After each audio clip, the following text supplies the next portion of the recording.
All right, guys, we're back again. Now we're going to talk about Antebellum South, or pre-war South. That's the focus of everything that we're going to discuss today. First and foremost, we need to understand the trend that's being set early on in American history. The emancipation of the North begins before the war is actually over, the American Revolution, that is, and you see with Pennsylvania in 1780, and then eventually by 1804, the North is going to have either gradual emancipation or just emancipation of all slaves. That does not mean that slaves cannot live in the North. If you're from the South and say your job takes you to the North, then you may take your slave with you, as we'll talk about with the Dred Scott case later. But there is this trend of emancipation early on in American history. All right. By 1820, all right, we can see here with the Missouri Compromise, and we'll actually touch on this again later this week. But by 1820, you see all the blue indicates there is no slavery. All right, and the Missouri Compromise sets that tone for a free and a slave state entering the Union at the same time, so to keep a balance of power in Congress. So that's where we are in terms of the Antebellum South. It begins about 1820-ish all the way through to 1860.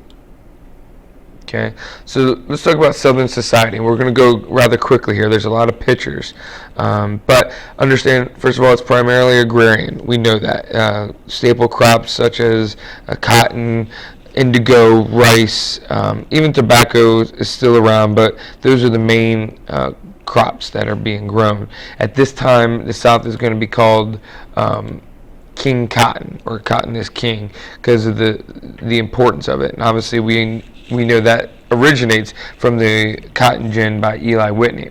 All right. Now, economic power, though, is going to shift from the upper South of Virginia and Maryland to the lower South of Alabama, Mississippi, Louisiana, Georgia, places like that. All right. The South is very, very slow to industrialize. One of the major reasons for this, obviously, is the fact that they put so much into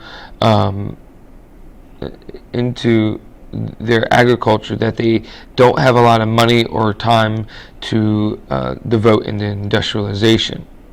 Okay, most of the non-farm commercial sectors in the South are going to mainly serve the needs of the plantation economy. So understand that any other business, if you're not involved in farming, you're going to help farming. All right. Another reason for this is that they're a very primitive banking system. All right. That they don't allow for structures necessary for the industrial development that they have in the North. Transportation is pretty weak in the South. Obviously, if you remember looking at the maps with the railroads, the South is going to have very few railroads, very few canals, very few roads in general. Okay. All right. And then I guess the last major reason for this is the fact that most of the South is going to be focus on themselves. There's this like inward look at things, and they don't look to the national government for a lot of help. That goes back all the way to Jefferson's Republican views. All right, but when we talk about Southern society, understand that the social pyramid kind of falls like this. You have this slavocracy, or the plantation owners, and then you have the white yeoman farmers, which are the plain folk. There's about 6 million of these in the South total, the plantation owners and the white farmers. All right, then you have about 250,000 black freemen, and then you have about 3.2 million black slaves. Okay. Total population at the time is 23 million, whereas the South has about 40% of that. All right. Okay, and here you can see just a breakdown of whites, the slaves, and even to some of the free blacks. Most free blacks are going to live in the northern part. Baltimore, Delaware, and Virginia, Northern Virginia, are huge free black areas. All right, and then Louisiana's the other, and I hope you guys understand, mainly because of the fact that they do a lot of shipping, and so a lot of free blacks work on docks and ships and such like that. All right. Now, just talking about their economy. All right. They will attempt to try to industrialize. Again, most of it's going to be in the upper South, though. All right. But most of the South it will try to hold off on industrialization. Again, primarily because of the the self-dependency that they have on the land.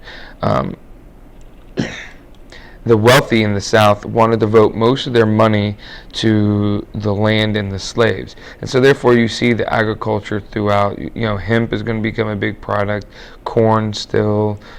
You will get some textiles in Georgia because of the mines in the mountains, as well as in Virginia.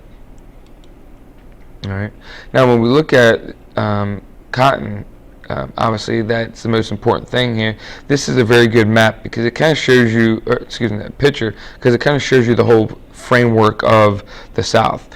All right, you see in the background there's a boat, a steamboat along a river, and then you have a big house, and then you have all the workers working alongside, and it's a family affair. Working on the fields is a family affair. That's why you have the husband, the wife, and even the child slave, all working alongside each other.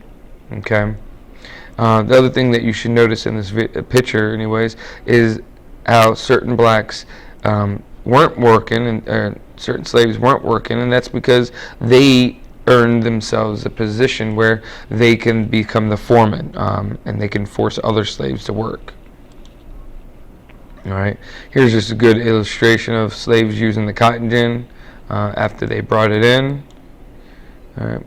Now you can tell from 1820 to 1860 the growth of cotton and how it expands all the way into Texas, and expands into Arkansas and into Tennessee, and even as far north as Missouri. Okay.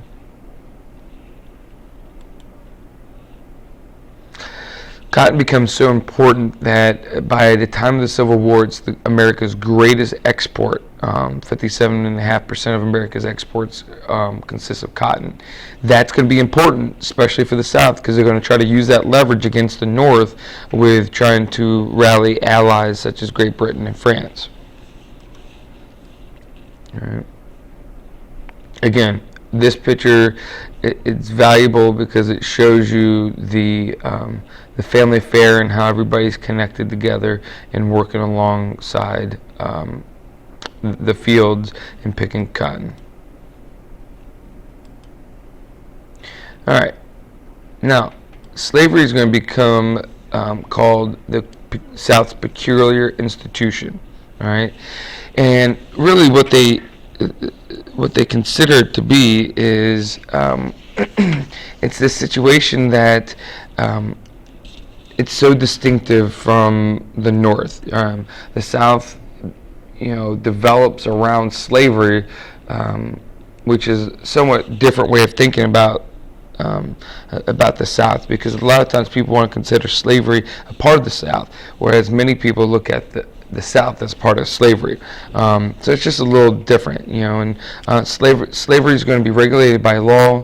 They're going to develop a set of slave codes that which forbade property, congregation, teaching of slaves. They're going to set up these weekly and daily auctions. If you, for example, had any trace of African in you, African blood, you were considered to be black and therefore could be put in slavery. Despite provisions of law, variety within slave systems, because white owners handled most transgressions and conditions, the size of the farms and the number of the slaves thus varied. Okay, so the South is going to run on slavery, and I guess I know it sounds redundant, but that's the best way. You can see the muzzles here, the brands that they put on their slaves once they buy them. Okay, the leg irons, the slave tags, things like that. All right. Now, let's talk a little bit about plantation life.